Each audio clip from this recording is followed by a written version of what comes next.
If you don't have good visibility into your funnel or don't have a funnel at all, then you could be wasting thousands or millions of dollars.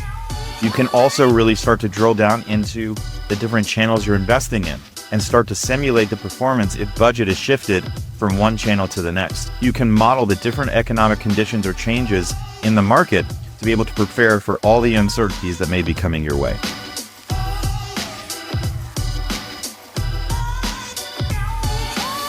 Hi there, this is Ben Lack, founder and CEO of Interrupt Media, and thanks for watching this video. In this video, I'm going to be talking about how to master your funnel metrics so that you can drive more leads, pipeline, and revenue for your business. Here's what I'm going to be getting into today. The first thing I'm going to go through is the common problem, why marketers like you are probably struggling with your funnel metrics.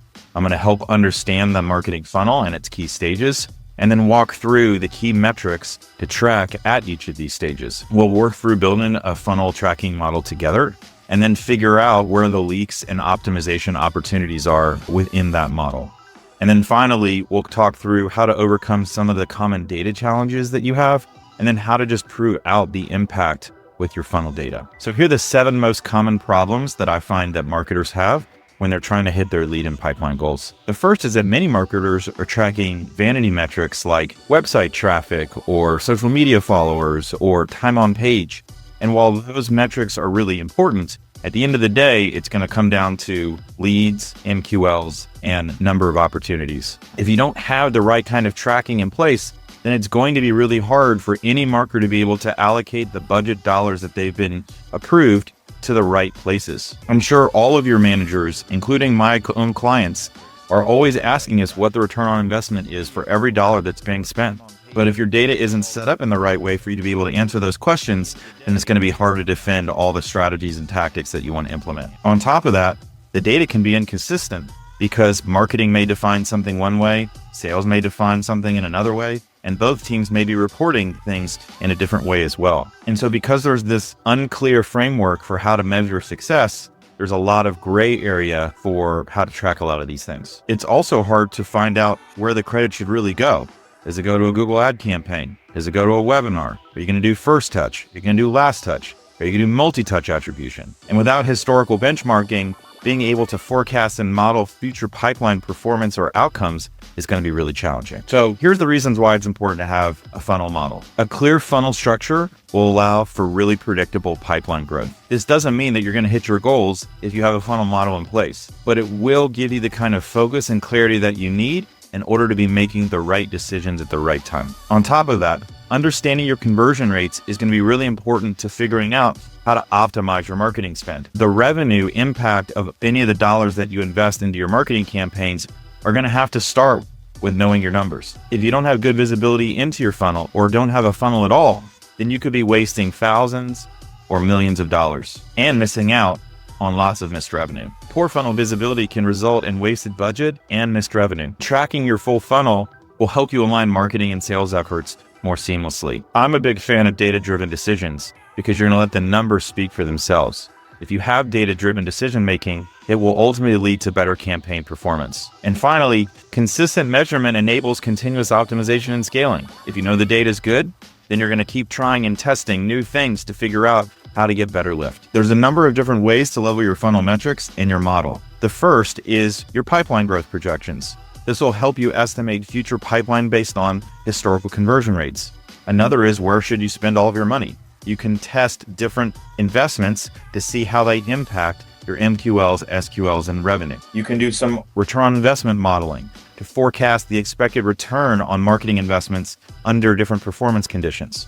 You can even figure out what your break-even analysis is by determining how much budget is required to achieve profitability. You can also really start to drill down into the different channels you're investing in and start to simulate the performance if budget is shifted from one channel to the next. And finally, you can model the different economic conditions or changes in the market to be able to prepare for all the uncertainties that may be coming your way. Everybody has a different view of how many stages there are in a demand gen funnel. I would encourage you to consider 5 stages: leads, marketing qualified leads, sales qualified leads, opportunities, and revenue. For leads, this is defined as somebody engaging with some type of marketing campaign. It is not a list that you may get from an event of all the attendees at that event. For marketing qualified leads, This is a combination of the fit and the engagement of that specific lead. If it hits that threshold, it's a marketing qualified lead. For sales qualified leads, this is when they accept marketing qualified leads as something that they actually want to work. In some cases, this could be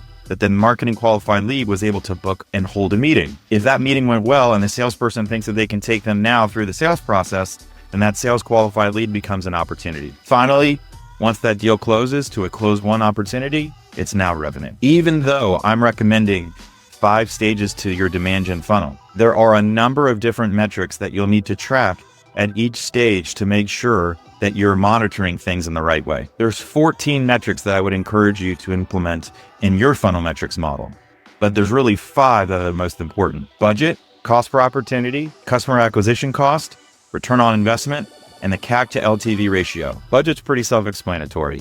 You need to know how much money you're able to spend in order to be able to get something out for it. For cost per opportunity, this is an easy way to do some quick math to figure out what you may need to spend in order to fill a gap or accelerate in order to generate additional revenue for your business. The customer acquisition cost is important because that's going to start to help you understand your ROI. And from a customer acquisition cost to LTV ratio, that's important because sometimes the ROI in year 1 is not enough to justify the investment. If your lifetime value is much bigger, then that gives you a better opportunity to defend the budget that you've been given or to ask for more money because of the ROI. Now let's walk through how to build a funnel metrics model. The first thing you're going to do is figure out how much budget you're going to be setting aside for each channel. Next, add your lead generation counts and conversion rates into your model. If you don't know where to pull this, grab it from your CRM.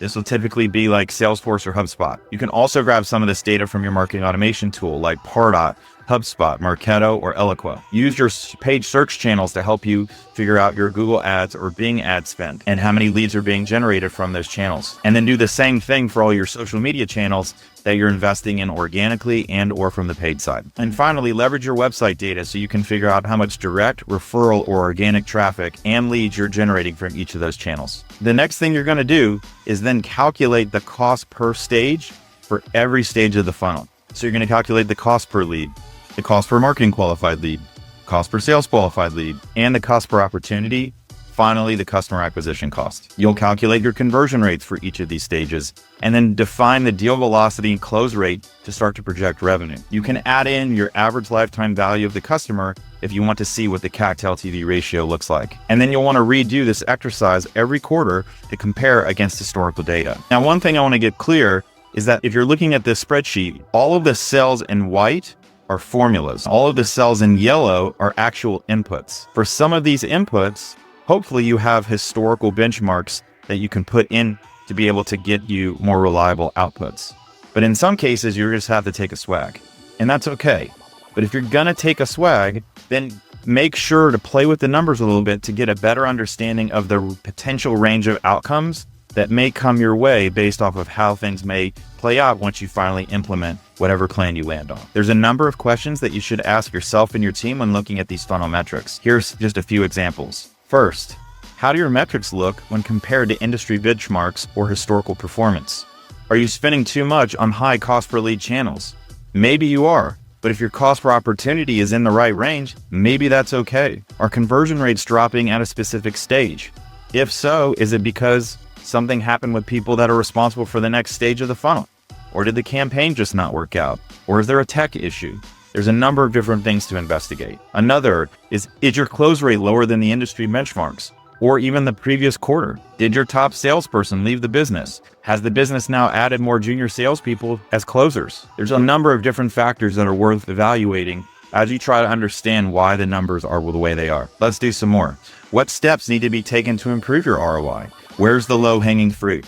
And are you going to get orders of magnitude improvements or incremental improvements? What channels should get more budget? Sometimes there's reasons for certain channels to not generate the ROI that some of the other channels are generating. In this case, this funnel model will also help you think about where you should test new campaigns or how should you adjust your spend based on the performance of these different channels and campaigns. So hopefully you get a flavor of the different questions that you can ask yourself and your team once you get visibility into this data. All that said, there's 6 challenges that are very common when getting started with managing your funnel metrics. The first is having incomplete or inconsistent CRM data. This is because a lot of times all the different data sources don't connect to one single source of truth. So the solution is to implement a data hygiene process and automate all the data that enters the system. This is going to require you to integrate all your tools together or have a documented process to organize it all into one place. The second challenge is a lack of alignment between marketing and sales. Marketing may think and marketing qualified leads means one thing. Sales may think that the definition is something different. Marketing may think that certain MQLs are being worked in a certain period of time, but sales may have a different SLA, or maybe there's no SLA agreed upon at all. The solution is to establish clear MQL and SQL definitions and enforce those SLAs. We actually have some templates for these things if you're interested. We highly encourage you to also set meetings together with marketing and sales in the same room when you review this information, so that if there are any questions or concerns about the way things have been defined, or that the way that leads and data moves through your workflow, that can all be addressed all in the same room. The next challenge is figuring out which channel should be getting the credit, because attribution across all these different channels can be very complex. The solution is to move to a multi-touch attribution model and track your UTMs as rigorously as possible. The fourth common challenge that we see is that there's data silos between platforms. So integrate those systems, make sure they all talk to one another, and test them consistently so that you can have high reliance in the data that you're seeing in your reports. A lot of people have a really hard time being able to forecast the revenue and impact once they do get the data together. So use historical data to help improve those projections. The more benchmarks and historical data that you have, the better sense that you have of how things may go. A lot of this may have to do with seasonality or the way that certain products behave to certain personas. All that stuff could potentially need to be considered in order for you to really have a sense of how to turn the data that you have into something that's actionable. And lastly, a lot of our clients that we talk to say that there's just not enough time in the day to be able to even build these models or maintain or update them. And we get it. Everybody's wearing lots of hats throughout the given day and week. But at the end of the day, you're either going to hit the goals or you're not. So the solution is to automate your reporting with dashboards and delegate tasks or outsource the data management to folks that are available to do it. That could either be other members of your team or groups just like us. Hopefully you found this session really useful, but I want to give you some tactical steps that you can do right after you get off this video. The first is get a copy of the funnel metrics template. We're making the spreadsheet available to you so that you can start to plug in your own numbers and start to figure out what are the cost and conversion rates per stage of all the different channels that you're investing in. Second, we highly encourage you to implement these insights into your own funnel. And finally, if you're looking for some extra help, book a strategy session with me, and I'd be happy to help you figure out how to go hit your goals. Again, I hope you found this video useful. If you have any questions, please feel free to reach out. If you thought the content was really useful, please smash that thumbs up button, comment, or share to any of your friends and colleagues. Thanks a lot. We'll see you on another video soon.